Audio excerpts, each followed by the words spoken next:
Imagine walking up to an ATM and your own bank tells you, sorry, your money's not yours anymore. For weeks, every phone call is met with smirks, snide remarks, and even hints of discrimination. Now imagine, just imagine, the sweet satisfaction of turning the tables on them with only $3 and an army of faceless voices. That's exactly what happened to me. If you've ever been stonewalled, disrespected, or underestimated by people who thought they had power over you, you're going to love this story. Hit that like button, subscribe, and let's dive into one of the most satisfying revenge stories you'll hear today. I'll be the first to admit it. I made a mistake. For some reason, God knows why. I thought I'd do the responsible thing and support a small, local credit union instead of some massive corporate bank. You know the whole idea. Support local businesses. They'll treat you like family. Yeah, family. That word still makes me laugh bitterly. At first, everything seemed fine. Until one random afternoon, I'm standing at the ATM, sliding my card in, and it just doesn't work. No big deal, right? Machines fail sometimes. So, I walk into the branch and a clerk, without much fanfare, hands me a special code I can use to withdraw cash directly from my account. It felt like a little workaround, nothing shady. I didn't realize it was the beginning of a nightmare. A few days later, I noticed something strange. My balance isn't updating correctly. I wasn't overdraft. I wasn't reckless. This was just a glitch on their side. But then the unthinkable happens. My account gets flagged for review. And suddenly, every cent I had locked inside, my paycheck, my emergency savings, my daily cash, gone.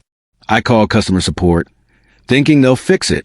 Instead, I get attitude, snarky little comments, a tone that makes it clear they see me as a problem, not them. One rep even hinted in that slimy, I didn't technically say it, but you know what I meant way. That maybe my foreign-sounding last name had something to do with why they weren't rushing to help me. That one hit me like a punch in the gut. My blood boiled. My throat tightened. I remember pacing in my tiny apartment. Phone pressed so hard to my ear, I thought I'd break it, every muscle in my jaw clenching. It wasn't just about money anymore. It was about dignity. Weeks went by. A month. My funds frozen. Every call ended with me shaking with frustration. Every trip to the branch ended with some smug smile, as if I was being difficult.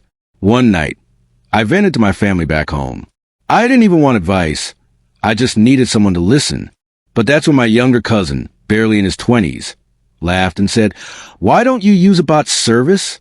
In Russia, people do this for fun. A few rubles and strangers will spam whatever you want online." At first, I thought he was joking, but he showed me a real website.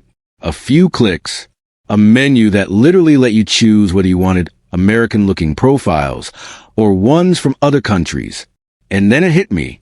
If this bank wouldn't listen to me directly, maybe they'd listen when the whole world thought they were corrupt.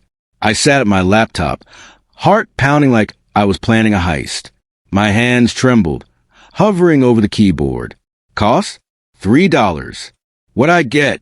Hundreds of fake accounts ready to say whatever I told them. I typed out complaints, crafted them carefully. Not just angry words, but believable ones. Customer service nightmares, unfair treatment, racism, hidden fees. And then I clicked confirm. It was like lighting a fuse. By the next morning, their official social media pages were a war zone. Post after post. Angry customers demanding answers.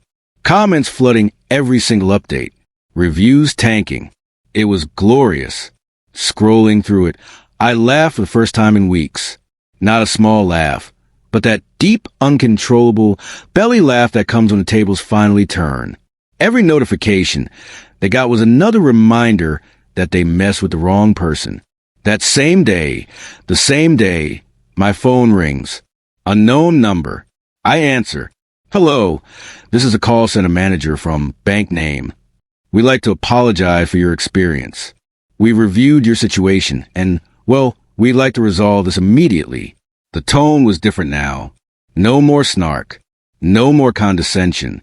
Just nervous, eager to please professionalism. He continues. We're prepared to release your full balance today. And as a gesture of goodwill, we'll add $50 compensation. We can transfer everything to any bank of your choosing. I almost dropped the phone. For over a month, they treated me like garbage. And now, they were begging to make it right. I stayed calm, though inside I wanted to scream with triumph. I gave them the details of another bank. By the end of that day, my money and their little bonus were safe in my new account. But here's the cherry on top. Those bot comments, the ones I unleashed on their social media, yeah, I couldn't exactly call them off. So, even after I walked away with my money, the storm kept raging. Their reputation, their online image, trashed. And the best part? They had no way to trace it back to me. None. Somewhere in that office, I imagine managers tearing their hair out, wondering how their trustworthy local credit union suddenly looked like a scam factory overnight. All because they thought they could treat one customer like he didn't matter.